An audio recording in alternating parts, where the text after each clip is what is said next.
พร้อมกันนั้นก็จะมีข่าวสารของทางคณะสงฆ์ข่าวกิจกรรมที่ควรแก่รับรู้รับทราบแก่ท่านทั้งหลายต้องขออนุโมทนากับท่านผู้ฟังทุกท่านทั้งที่เป็นครูบาอาจารย์เจ้าวาดวัดต่างๆที่สละเวลารับฟังรายการ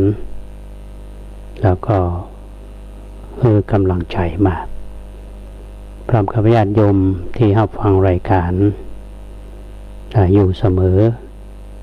เป็นพลังเงียบและบางท่านก็สละเวลาโทรศัพท์มาอู้จ๋า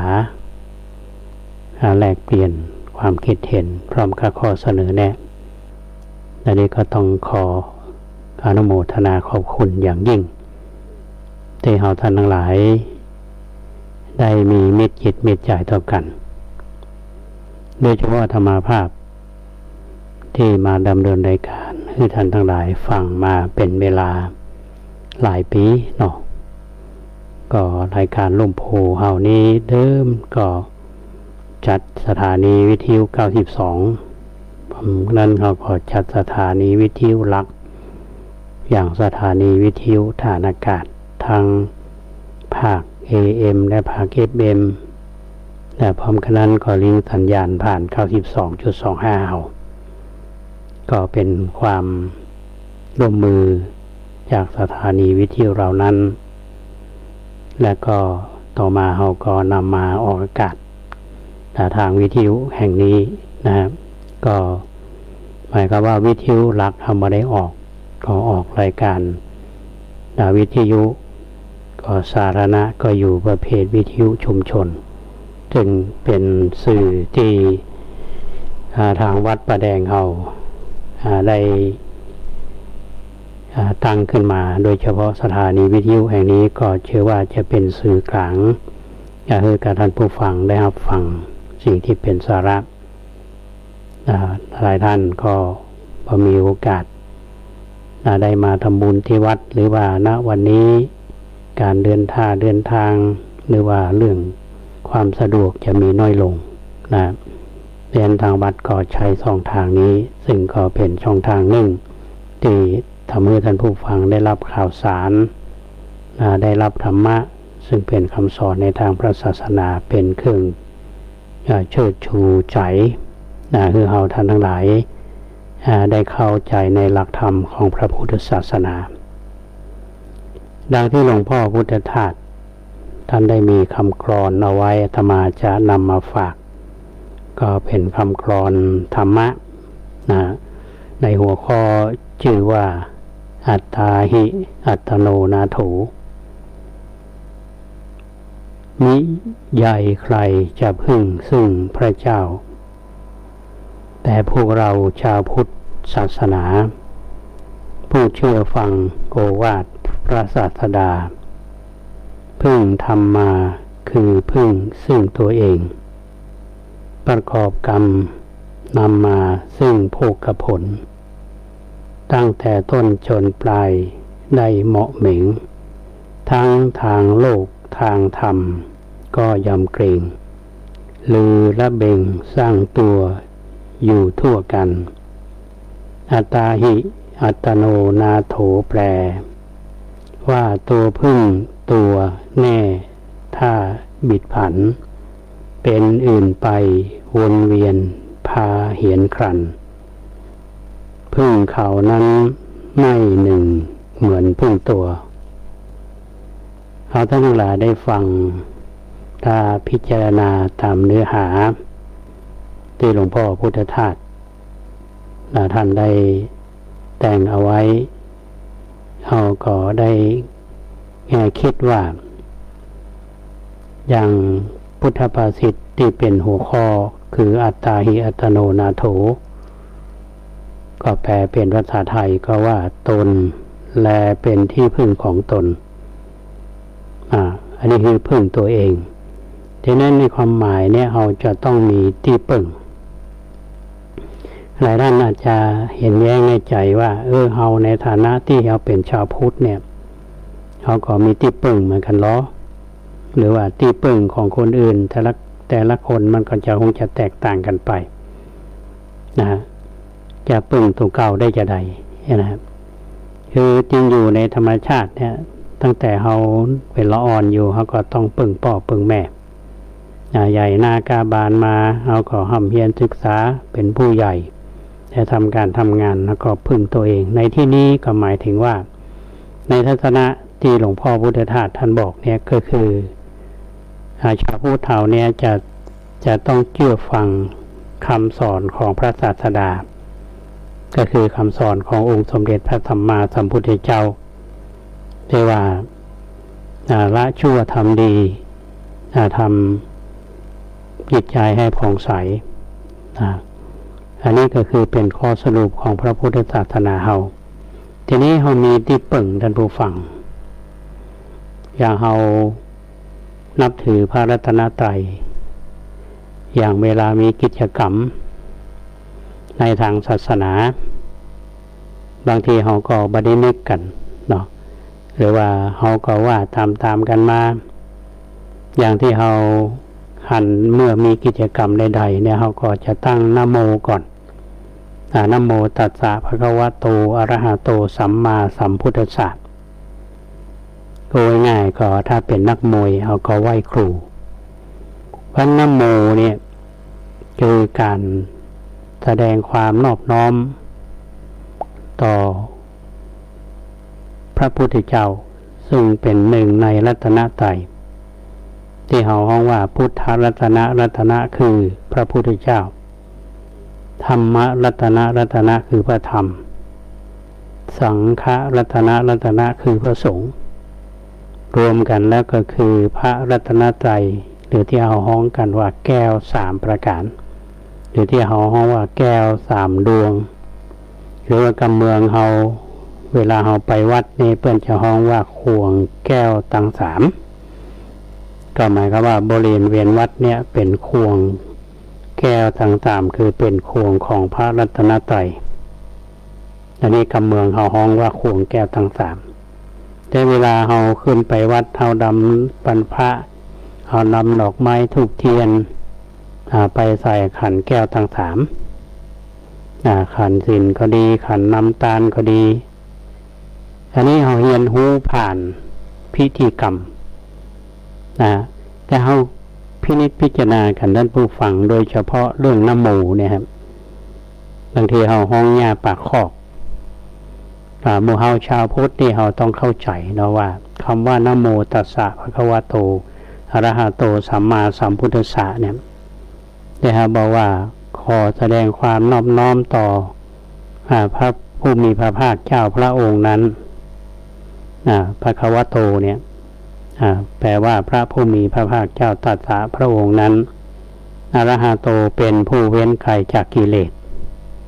สัมมาสัมพุทธัสสะเนี่ยเป็นผู้ตรัสรู้ชอบได้โดยพระองค์เองนั่นก็หมายว่าเฮาไหว้พระพุทธเจ้าหนึ่งในรัตนะนั้น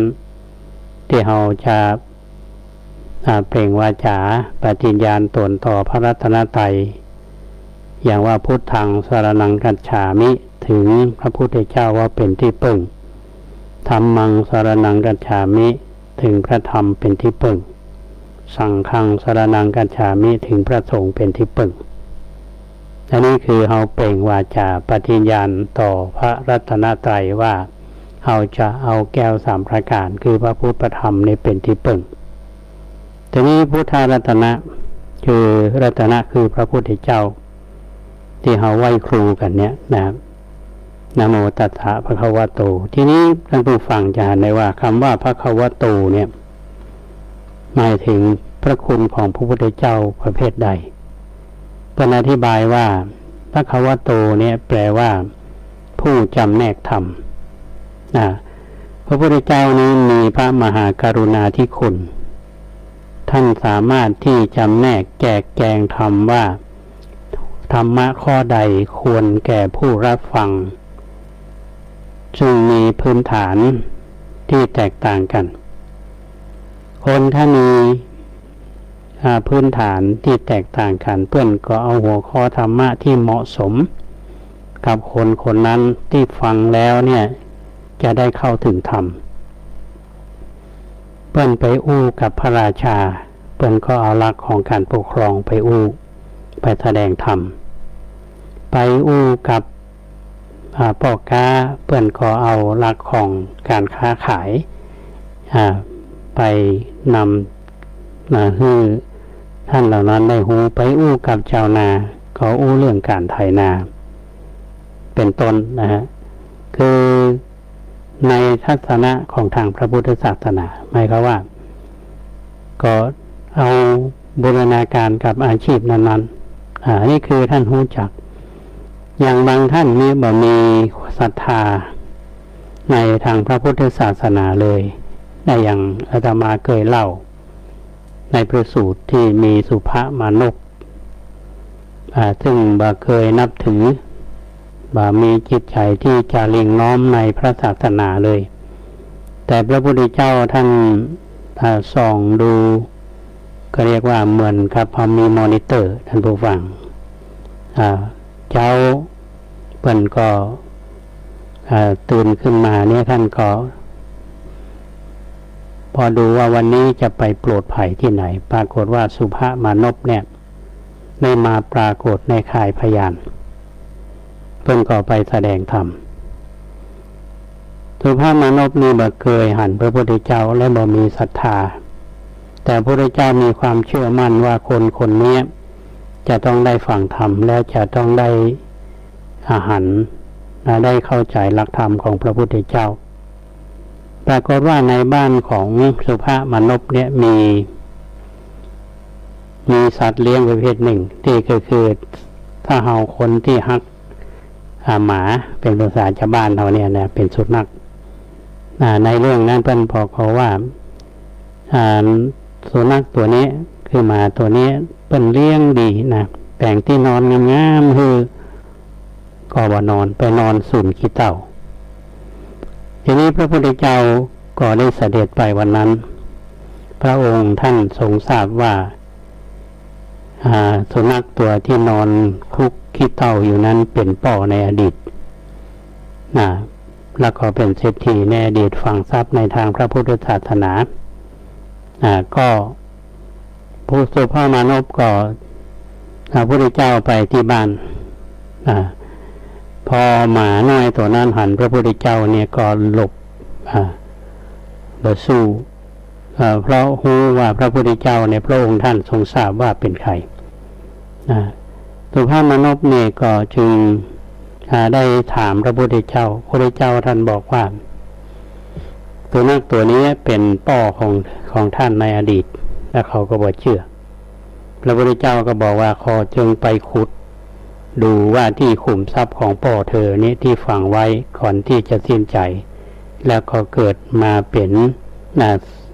หมาน้อยวันเถอะเนาะเป็นสุนัขภาษาสุภาพเฮาแล้วก็เขาไปขุดแล้วก็เจอทรัพย์จริงๆเขาก็อัศจรรย์ว่าพระพุทธเจ้าเป็นไผพระองค์ท่านก็ได้แสดงธรรมเมื่อเขามีความรุ่มใสก็แสดงธรรมให้สุภมานพก็ได้ฟังธรรมจากพระพุทธเจ้าก็ได้ถึงพระรัตนตรัยได้บรรลุธรรมอันนี้เป็นต้นท่านผู้ฟังคนบ่มีศรัทธาแต่ว่าพระองค์สามารถจะวิเคราะห์ได้กับผู้ฟัง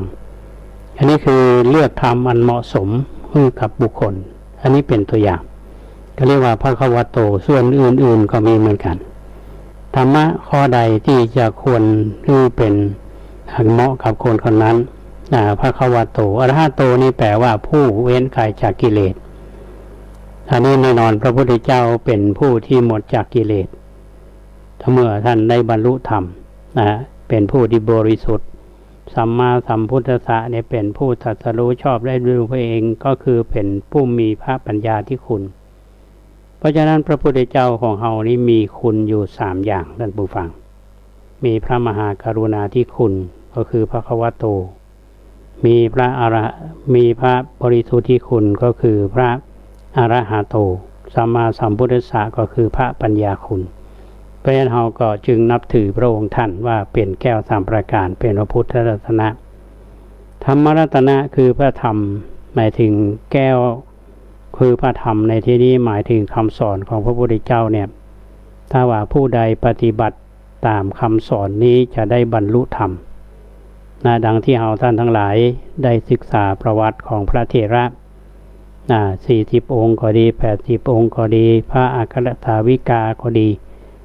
ว่าแต่ละคนแต่ละท่านนั้นสามารถที่จะบรรลุธรรมได้อันนี้คือธรรมะสำหรับคนที่จะทำให้ได้พ้นจากความชั่วและปฏิบัติตามแล้วจะได้บรรลุธรรมสูงขึ้นไปและส่วนสังฆรัตนะในที่นี้ท่านหมายถึงพระสงฆ์ไม่ได้หมายถึงพระสมมุติสงฆ์หมายถึงพระอริยสงฆ์อริยสงฆ์ก็คือพระอริยบุคคลตั้งแต่พระโสดาบันพระสกทาคามีพระอนาคามีและพระอรหันต์อันนี้ถือว่าเป็นพระสังฆรัตนะเพราะฉะนั้นเรานับถือพระรัตนตรัยเป็นที่จังเป็นที่ปึงมีพระพุทธเจ้าพระธรรมเจ้าพระสังฆเจ้าเป็นที่จังเป็นที่ปึงอันนี้คือที่หมายที่พึ่งอันสูงสุดของรัตนของชาวพุทธเราแต่แน่นอนณวันนี้เราอาจจะไปนับถือสิ่งที่เป็นธรรมชาติบางคนก็ไหว้จำปวกก็มีเนาะไหว้สัตว์หลายๆประเภทถือว่าเป็นเครื่องเป็นของขลังเนี่ยถ้าจะมองถึงตรงนี้ท่านผู้ฟังว่าในสังคมของอินเดียในสมัยของพระพุทธเจ้าของเขานั้นมันมีความหลากหลายแน่นอนขั้นพื้นฐานในสังคมของอินเดียเขานิยมที่จะนับถือศาสนาพราหมณ์เชื่อในของความเป็นเทพว่าสิ่งที่เป็นปัจจัยภายนอกเหนือธรรมชาตินี่สามารถที่จะบันดาลให้เราได้สิ่งนั้นได้สิ่งนี้ที่เราใช้คำว่าสิ่งศักดิ์สิทธิ์ซึ่งเหนือธรรมชาติเป็นความเชื่อนะครับเพราะในยุคปัจจุบันนี้เราก็จะหันคนหลายๆคนหลายๆประเภทที่เป็นลักษณะอย่างนี้และที่สำคัญนั้นก็คือว่าพระพุทธเจ้าเป็นเจ้าของศาสนาแต่ว่าในระยะหลังนี้คนที่นับถือในตัวบุคคลอย่างในตัวของพระสงฆ์เราบางทีเราก็ไปนับถือพระองค์นั้นองค์นี้ว่าเป็นผู้ที่เป็นที่นับถือก็ว่าได้นับถือพระพุทธเจ้าก็มีความหลากหลายมีความแตกต่างกันอันนี้เป็นการยึดทีนี้เขาจะมามองกันท่านผู้ฟังว่าถ้าเราศึกษาในพระสูตรก็ดีที่พระพุทธเจ้าทั้งสอนของเรานะครับท่านพระพุทธเจ้านี่เป็นนักปฏิวัติท่านอยู่ในสังคมของมีศาสนาพราหมณ์มีศาสนาฮินดูมาก่อนแต่ว่าท่านก็นำหลักธรรมมาเชื่อว่าบูรณาการกันอย่างหัวข้อที่เขานับถือว่าพระพรหมเนี่ยเป็นผู้สร้างโลกท่านก็ใช้คำว่าพรหมเหมือนกันใช้คำว่าพรหมก็ความหมายแถมตีความหมายไปแถมแบบหนึ่งว่าไม่ได้หมายถึงพระพรหมผู้ที่สร้างโลกแต่หมายถึงหลักธรรมอย่างหลักคำสอนในทางพระพุทธศาสนาที่เอาห้องว่าพรหมวิหารธรรมทั้งสี่มีเมตตามีกรุณามุทิตาอุเบกขาเนี่ยเขาเรียกว่าเป็นธรรมเป็นเครื่องอยู่ของผู้ใหญ่หรือธรรมเป็นเครื่องอยู่ของพรหมก็หมายความว่าผู้ที่เป็นผู้ใหญ่ในที่นี้ก็อาจจะหมายถึงพ่อแม่เฮาก็มีของพรหมวิหารทั้งสี่มีเมตตามีกรุณามุทิตาอุเบกขาเพราะความหมายพระพุทธเจ้านี่คือใส่ความหมายใหม่ไปว่าหมายถึงหลักธรรมที่สามารถที่จะน้อมนำปฏิบัติและยึดโยงเชื่อมโยงคือคนได้อยู่ในสังคมได้อย่างแน่นแฟ้นและมั่นคงอันนี้เป็นต้นนะครับและแหมอันหนึ่งที่เทพเจ้าที่เขานับถือกันอย่างอินเดียเนี่ยเขาจะหันเทพเจ้านาคท่านผู้ฟังอาตมาไปอยู่อินเดียก็นับถือธรรมชาติงูเขาก็ถือว่าเป็นเทพเจ้างูก็เป็นเทพเจ้า ก็จะเป็นเทพเจ้าหมดอย่างตื่นเจ้าขึ้นมาบดีงัวขี้กลางถนนเนี่ยนะท่านมาแปลกใจเวลาท่านดูทีวีที่ประเทศอินเดียนี้จะมีงัวมีคนมีรถมีอย่างใจมีสิทธิเสมอกันเลยในบนถนนงัวก็ดีควายก็ดีก็ขี่ตามถนนทีนี้คนก็มองตรงนั้นไม่ใช่ว่าเป็นปัญหาแต่ว่าเขานับถือเขาก็เอาขี้งัวขี้ควายหมดเนี้ยมาทำเป็นเชื้อเพลิงก็ถือว่าเป็นของประทานมาจากเทพเจ้าถ้ามองก็ดีเหมือนกันด้วยการทำความสะอาดแล้วก็ได้พลังงานอันสูงเหมือนกันก็บ่เบียดเบียนสัตว์อันนี้เป็นสิ่งที่มองในแง่ดีก็คงไม่ใช่งมงายแต่ว่ามันเหมาะกับสังคมในสมัยนั้นแต่คำว่าเทพในที่นี้ที่สามารถจะบันดาลได้นะครับอย่างพระพุทธเจ้าเราได้คำว่าเทพท่านคือความหมายคำว่าอาจจะหมายถึงพ่อถึงแม่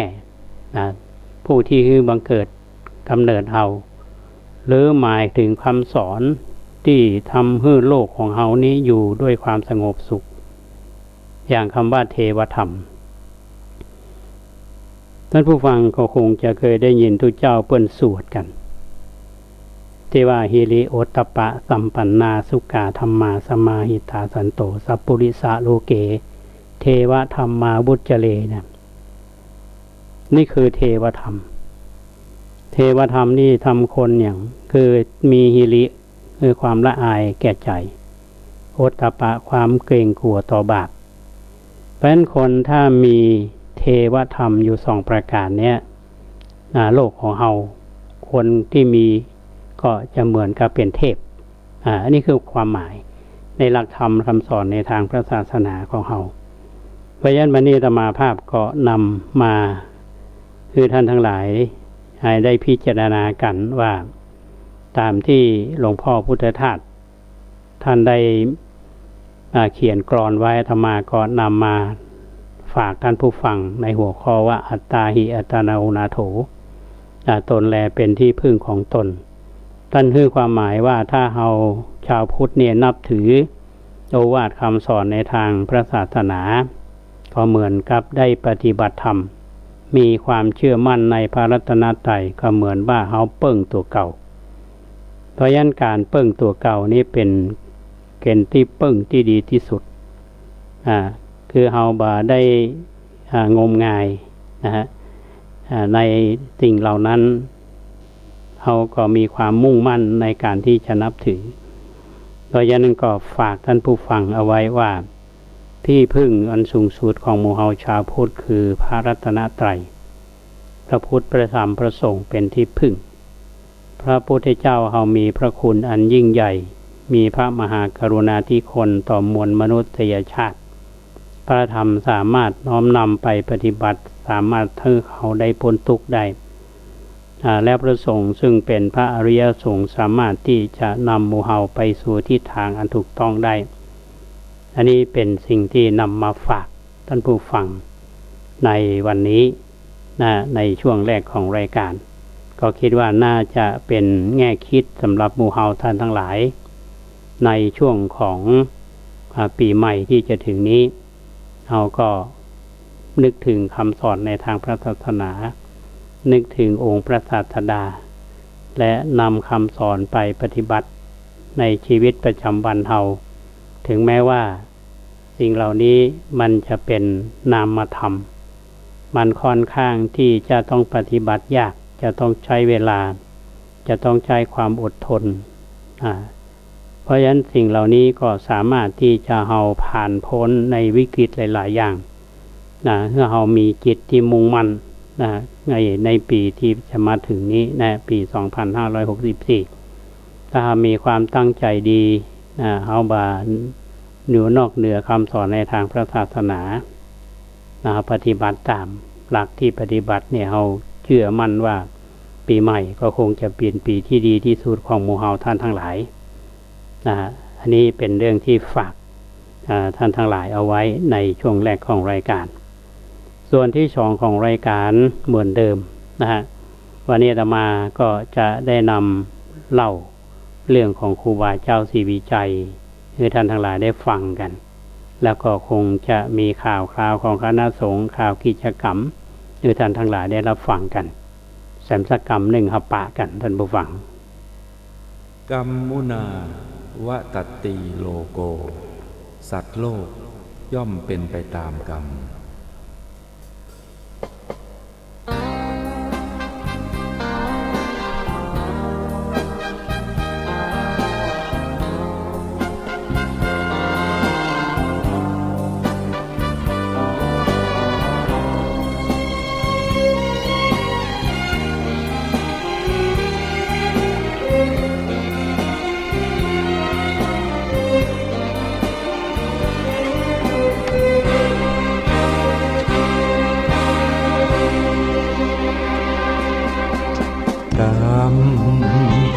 อำนาจกรรมกุศลกรรมหรืออกุศลกรรมทุกการกระทำเป็นกรรมชั่วกรรมดีคนเราเกิดมาเป็นไปตามกรรมเช่นนี้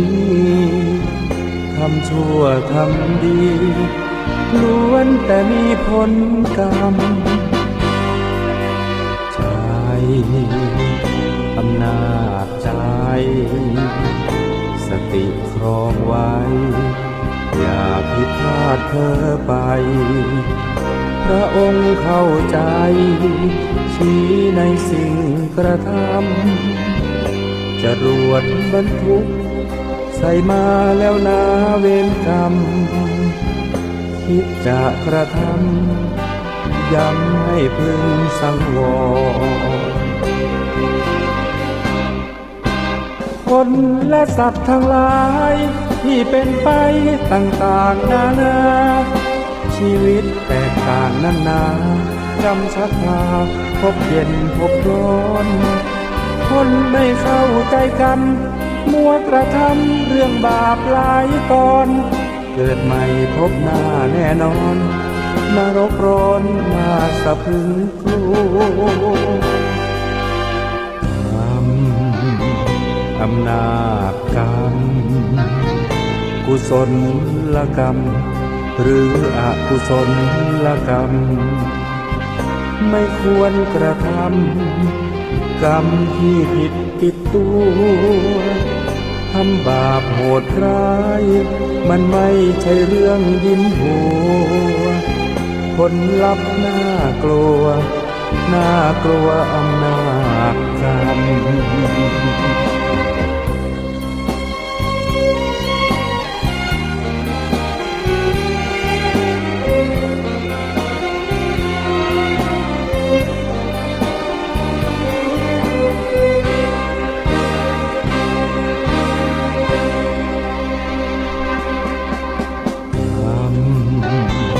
อำนาจกรรมกุศลกรรมหรืออกุศลกรรมไม่ควรกระทำกรรมที่ผิดติดตัวทำบาปโหดร้ายมันไม่ใช่เรื่องยิ้มหัวผลลัพธ์น่ากลัวน่ากลัวอำนาจกรรม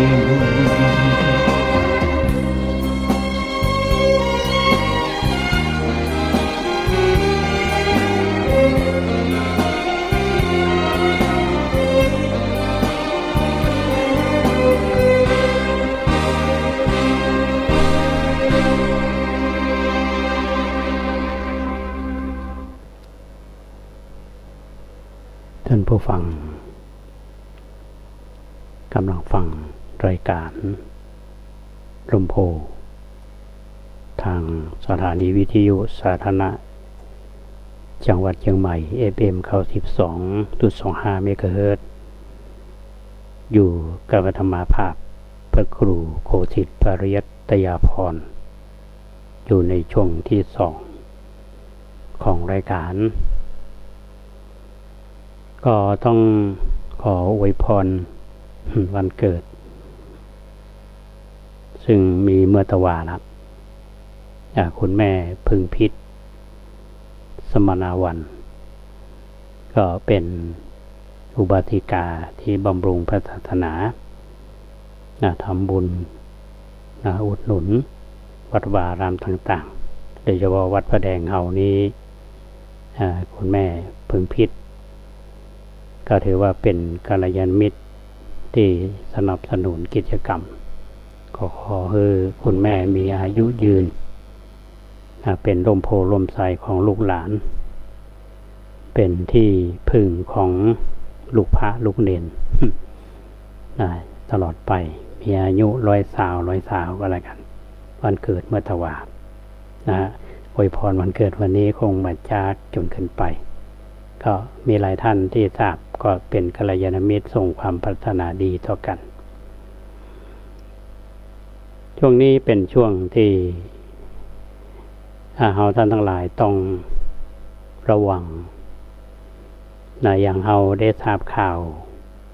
โดยเฉพาะไวรัสโควิด-19เนี่ยท่านผู้ฟังทางฝ่ายรัฐบาลเพิ่นทางกระทรวงเพิ่นและหน่วยงานที่รับผิดชอบก็พยายามที่จะช่วยเหลือกันแล้วก็เพื่อให้อยู่รอดปลอดภัยเราก็ต้องดูแลตัวเองอย่างเมื่อแต่เช้าอาตมาภาพไปเจริญพุทธมนต์สืบชะตาทำบุญบ้านในชุมชนพระแดงเฮาเนี้ยลุ่มวัดบ้านคุณนิดและคุณยุพินชัยวงศ์เพื่อนทำบุญแล้วก็มีผู้ที่มาร่วมงานกันพอสมควรแล้วก็ต้องชื่นชมอสม.อาสาสมัครสาธารณสุขหมู่14ได้ปฏิบัติหน้าที่อย่างแข่งขันเป็นฝ่ายคัดกรองทุกเจ้าไปก็ต้องวัดไข้เปิ้นก็คือเจลล้างมือกันทุกคนอันนี้ก็ต้องเป็นมาตรการที่ปฏิบัติตามที่ทางกระทรวงเปิ้นได้กำหนดไว้และทางจังหวัดและท่านผู้ว่าราชการจังหวัดเปิ้นก็สั่งตามส่วนงานต่างๆอันนี้เมื่อเราดูแลซึ่งกันและกันอย่างนี้เขาก็ช่วยกันปัญหาคงจะลดน้อยเมื่อมีการแพร่เชื้อเข้ามาในชุมชนวันก่อนอาตมาภาพนำเรื่องท่านครูบาศรีวิจัยมาเล่าให้ท่านทั้งหลายได้ฟังกันอันนี้ก็ได้ทิ้งทายไว้ว่าในฐานะที่ท่านครูบาเป็นพระมหาเถระแล้วก็ได้มีผลงานอันปรากฏอยู่ทั่วล้านนาเฮาแต่การทำงานของครูบาเฮานี้ก็เต็มไปด้วยปัญหาอุปสรรคแล้วก็มีที่อธิกรณ์ก็คือมีผู้ตั้งข้อหาจากฝ่ายคณะสงฆ์ซึ่งปฏิบัติตามพระราชบัญญัติคือปฏิบัติตามกฎหมายก็ครูบาก็ต้องเขาเรียกว่าไปสืบสวนสอบสวนจนอธิกรณ์นั้นสิ้นสุดถึง6 ครั้งก็ผ่านปัญหาอุปสรรคมามากมายทีนี้ท่านเมื่อท่านสิ้นชีวิตไปแล้วเนี่ยอย่างอาตมาภาพผู้ไปเมื่อตะวาว่ามีการตั้งศพที่วัดเบญจขอภัยวัดจามเทวีเนี่ย6 ปีแล้วก็มีการพระราชทานเพลิงศพแต่ในใบพัดรองที่เจ้าหญิงส่วนบุญทำถวายในงานพระราชทานเพลิงศพครูบาเนี่ยเปิ้นเขียนว่าเป็นในงานชาปนกิจศพนะครับอันนี้คงจะได้ทำพัดไว้ก่อนนะครับท่านเจ้าหญิงส่วนบุญนาลปูนเนี่ยซึ่งเป็นชายาของเจ้า หลวงจากคำขจรศักดิ์เนี่ยท่านเป็นเจ้าภาพตาลปัดนะก็ถวายส่วนสังเขตนะสังเขตในเปิ้นทำโดยตุยาตุยานี้ก็เปิ้นก็บอกว่าได้ทำมาจากไม้นะซึ่งอยู่ประตูเข้าของวัดพระธาตุธริบุญชัยปัจจุบันนี้จะมีสิ่งนั้นผู้ฟังเมื่อก่อนมีไม้เก่าๆอยู่ไม้เปิ้นก็มาทำเป็นตู้ยาสังเขตถวายพระนะฮะอันนี้มีความหมายนะฮะเพราะฉะนั้นก็เป็นสิ่งที่เรา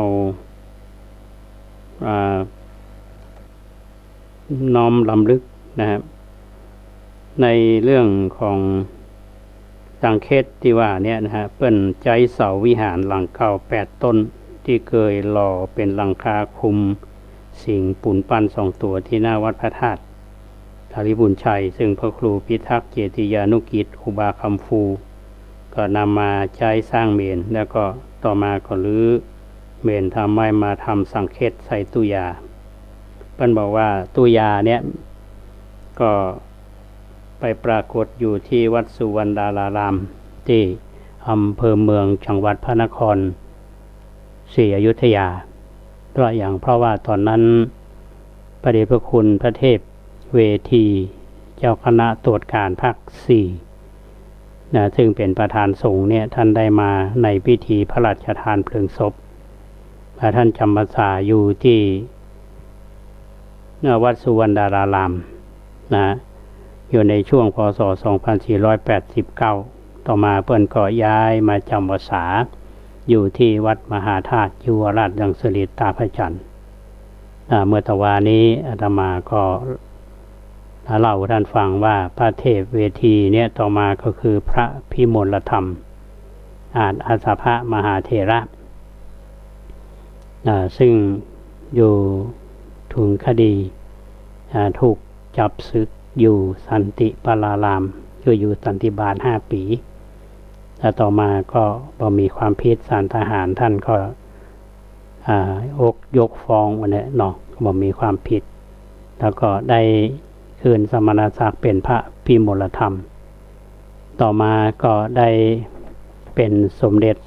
พุทธาจารย์สมเด็จพุทธาจารย์อาสาพะมหาเถระเมื่อตะวานี้อาตมาไปว่าสมเด็จพุทธโฆษาจารย์ก็ต้องขออภัยถ้าขอบคุณคุณเกษตรเพชรสำริดเนาะเปิ้นทักท้วงมาอันนี้แค่เรามอนิเตอร์ฟังบางทีไป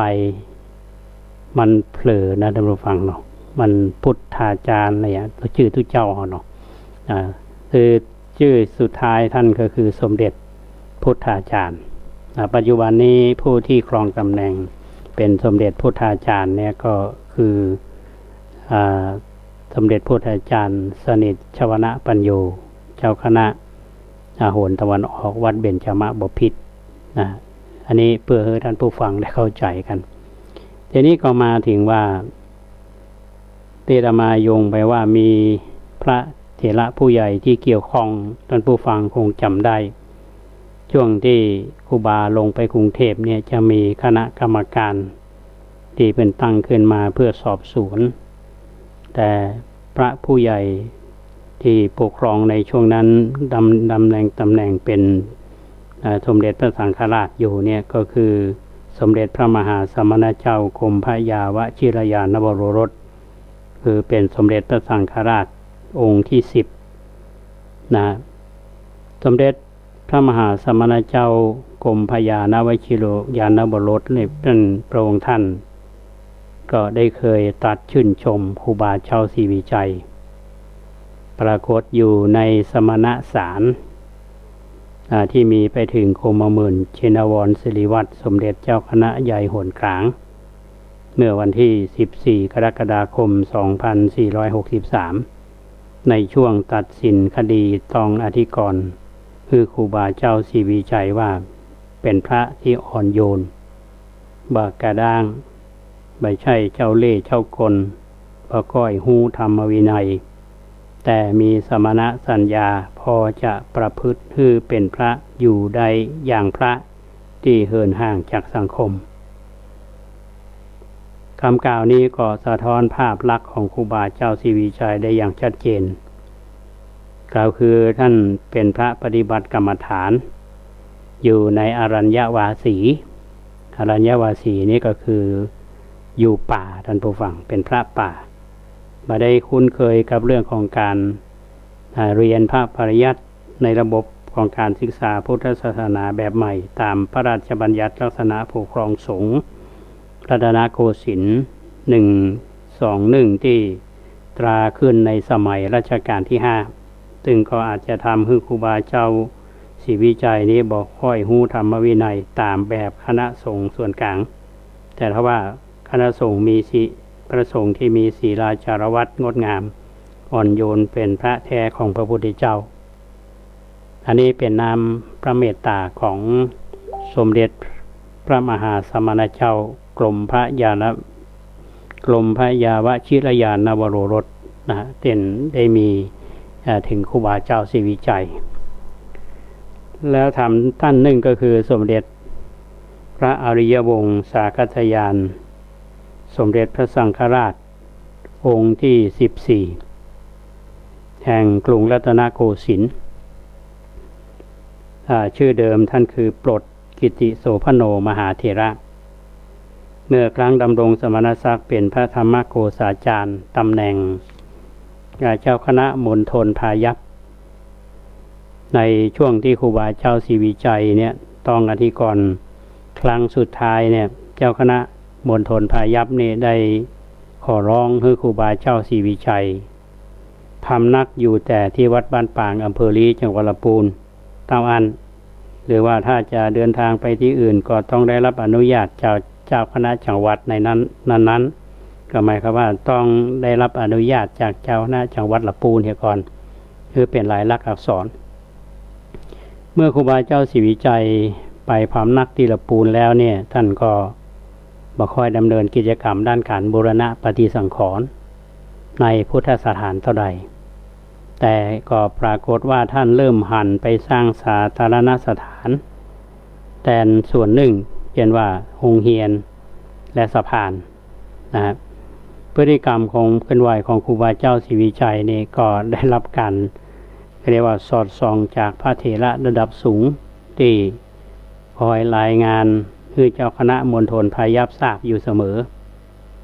กระทั่งได้พบหนังสืออนุสรณ์งานเมนของเจ้าพระคุณสมเด็จก็คือเจ้าพระคุณสมเด็จพระอริยวงศาคัตยานปลดเนี่ยครับที่เขียนไว้โดยผู้ที่ใกล้ชิดท่านตอนหนึ่งว่าสมเด็จพระสังฆราชเคยรับสั่งว่าครูบาเจ้าศรีวิชัยเนี่ยเป็นภิกษุที่ดีมากแล้วก็ได้รักษาสัญญาอันดีจนตลอดชีพของท่านผู้ฟังอาตมาอย่างตำแหน่งสมเด็จพระสังฆราชเนี่ยทำความเข้าใจท่านนิดหนึ่งก็คือว่าถ้าหากว่าเป็นเชื้อพระวงศ์ท่านผู้ฟังเป็นเชื้อพระวงศ์อย่างสมเด็จพระมหาสมณเจ้ากรมพระยาวชิรยานวโรรสเนี่ยจะขึ้นต้นโดยสมเด็จพระมหาสมณเจ้าก็ตามด้วยกรมพระยาวชิรยานวโรรสก็เป็นสมเด็จพระสังฆราชองค์ที่10ส่วนต่อมา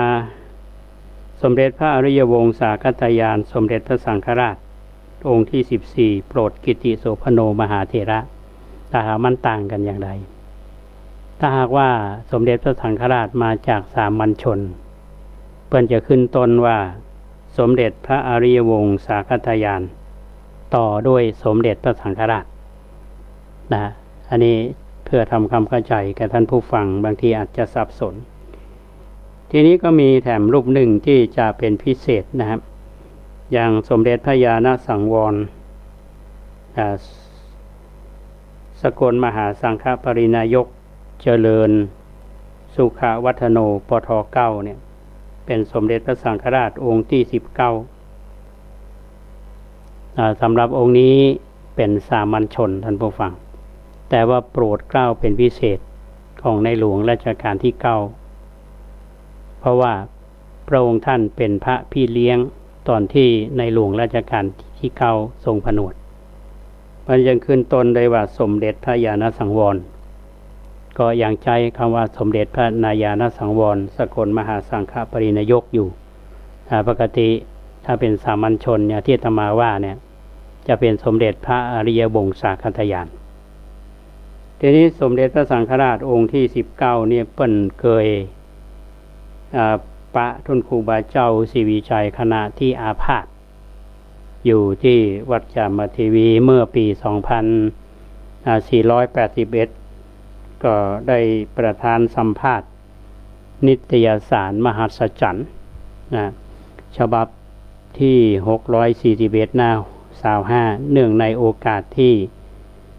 พระอนันต์พุทธธรรมโมได้จัดพิธีเททองหล่อครูบาเจ้าศรีวิชัยในวันที่6 มกราคม พ.ศ. 2534 ณ วัดเบญจมบพิตรกรุงเทพโดยมีสมเด็จพระญาณสังวรสมเด็จพระสังฆราชสกลมหาสังฆปรินายกเป็นประธานในการเททองทางด้านบรรณาธิการนิตยสารมหัศจรรย์เนี่ยได้บันทึกถ้อยคำสมเด็จพระญาณสังวรที่ประธานเล่าฮือพระอานันต์พุทธธรรมโมฟังว่าตอนฉันบวชได้2 พรรษาได้ติดตามท่านพระพรหมมุนีผินสุวโชขึ้นไปตรวจ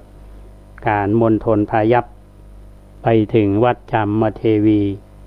ได้เข้าไปนมัสการเยี่ยมท่านครูบาเจ้าศรีวิชัยซึ่งนอนอาพาธอยู่ที่นั่นฉันได้พบท่านเป็นครั้งสุดท้าย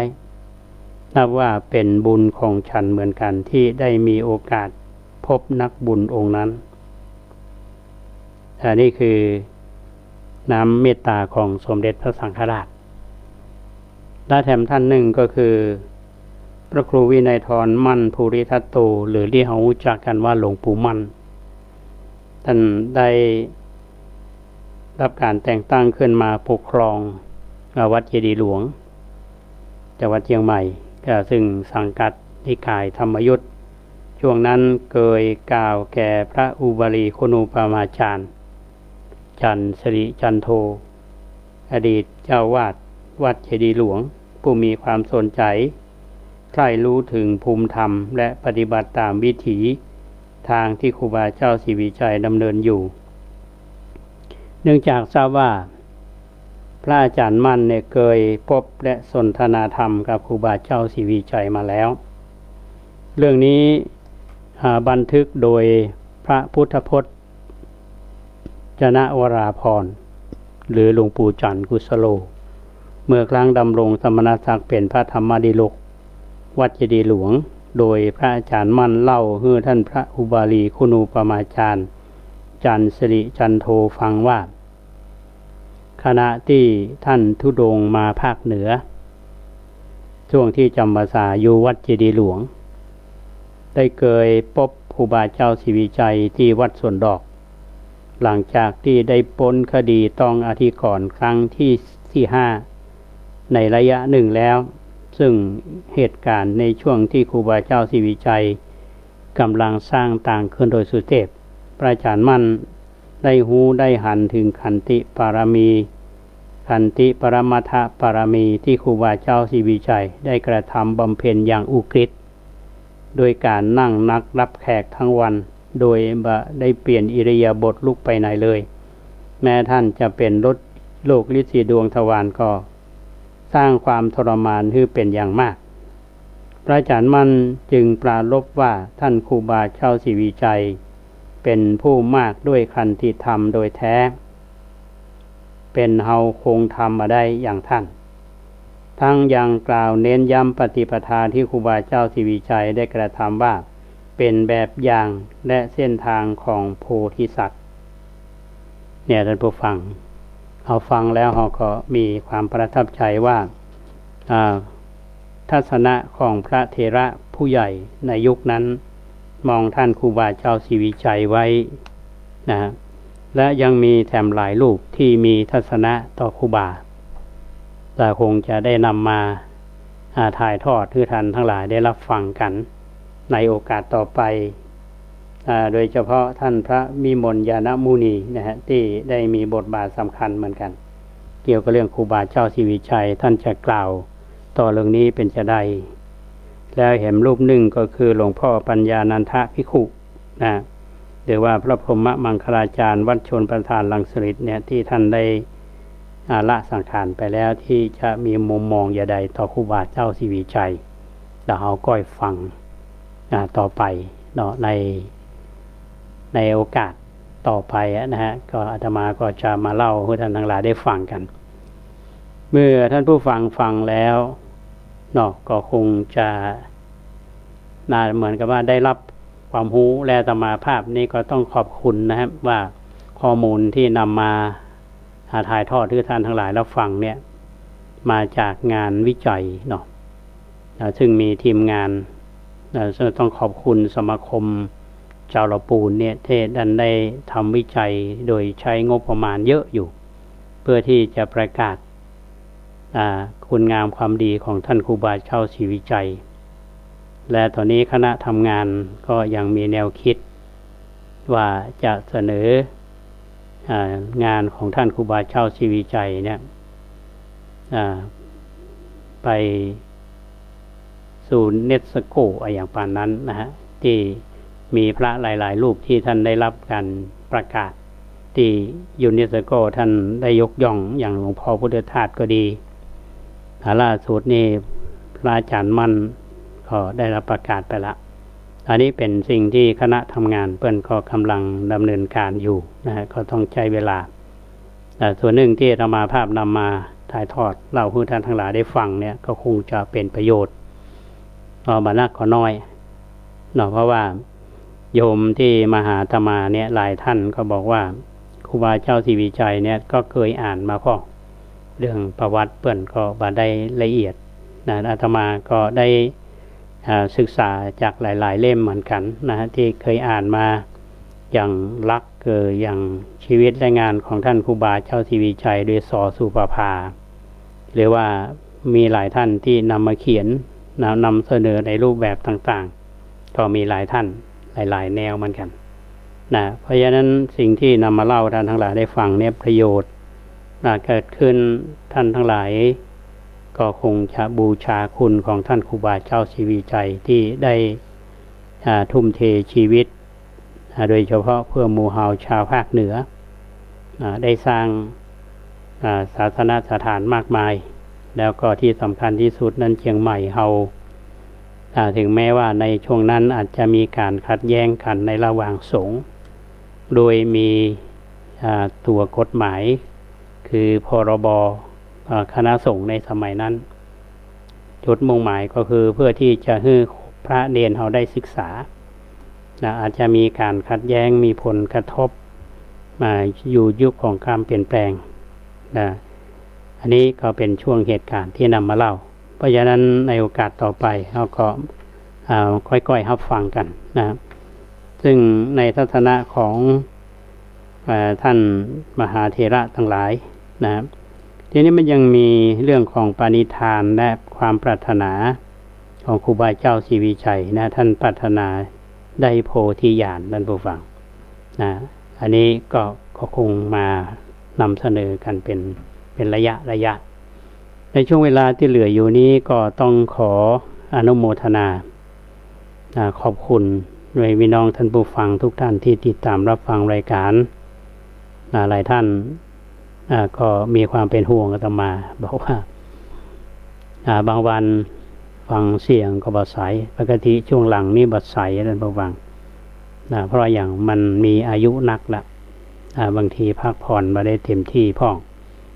นี่ถ้าขาดตกบกพร่องไปการอู้การจาก็ดีอาจจะพลั้งเผลออย่างอาจจะเมื่อตะวาเนี่ยที่บอกว่าสมเด็จพระพุทธโฆษาจารย์จริงๆแล้วสมเด็จพระพุทธาจารย์อย่างนี้เป็นต้นเนาะอย่างได้ก็ตามท่านผู้ฟังต้องขออนุโมทนากับท่านที่มีเจตนาศรัทธาที่ร่วมบุญกันในการบูรณะบันไดนาควัดประแดงแล้วก็ร่วมสร้างกำแพง วัดป่าแดงดังที่ท่านทั้งหลายได้ทราบช่วงนี้ทางคณะวิศวกรรมศาสตร์ได้มีการเปลี่ยนแปลงคณะผู้บริหารและคงจะได้ดำเนินการตามนโยบายของท่านอดีตคณบดีซึ่งท่านได้ปรารณาไว้ว่าจะได้ออกแบบอันคือหนอและเฮาก็เมื่อได้แบบมีการรับรองจากวิศวกรแล้วเฮาก็จะได้ขออนุญาตทางฝ่ายสงฆ์แล้วก็ขออนุญาตทางฝ่ายเทศบาลตำบลสุเทพ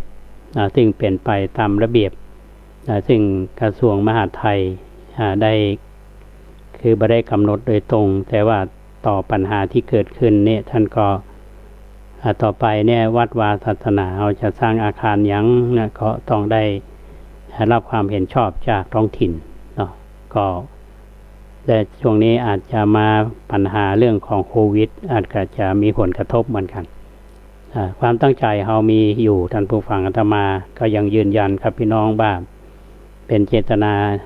อันอย่างยิ่งที่เราจะได้สร้างสิ่งนี้ร่วมกันในชีวิตที่เรามีอยู่อาตมาก็ยังมีความปรารถนาและลักษณะนั้นว่าในชีวิตที่เหลืออยู่นี่เราก็ช่วยกันสร้างคุณงามความดีเท่าที่เราทำได้ในขณะที่เรามีลมหายใจแล้วก็ท่านผู้ฟังที่ทำบุญมาแล้วก็ดีที่ทำในอนาคตก็ดีก็ถือว่าเป็นผู้มีส่วนแห่งบุญด้วยกันท่านทั้งหลายจะมียังจะมีข้อเสนอแนะมีข้อแนะนำหรือจะร่วมบุญอย่างใดเนี่ยก็ท่านสามารถที่จะสื่อสารกับอาตมาภาพได้เนาะใจหมายเลข0818815690 ถึงอาตมาภาพพระครูโคสิทธิ์ปริยัตยพรชาวาดวัดป่าแดงมหาวิหารขอบคุณท่านพระครูสมุวิศวัตรวรกิจโชที่ลิงสัญญาณไปยัง 104.50 เมกะเฮิรตซ์นโมทนาบุญกับคุณเกษตรเพชรสำริดปก.ก้าวหน้านิวที่ทำหน้าที่เป็นช่างเทคนิคแล้วนโมทนาบุญกับพี่น้องท่านผู้ฟังทุกท่านที่ติดตามรับฟังรายการมาด้วยดีเสมอมาวันนี้จากลากันไปก่อนขอความสุขสวัสดีจงบังเกิดมีแก่ท่านผู้ฟังทุกท่านขอเจริญพร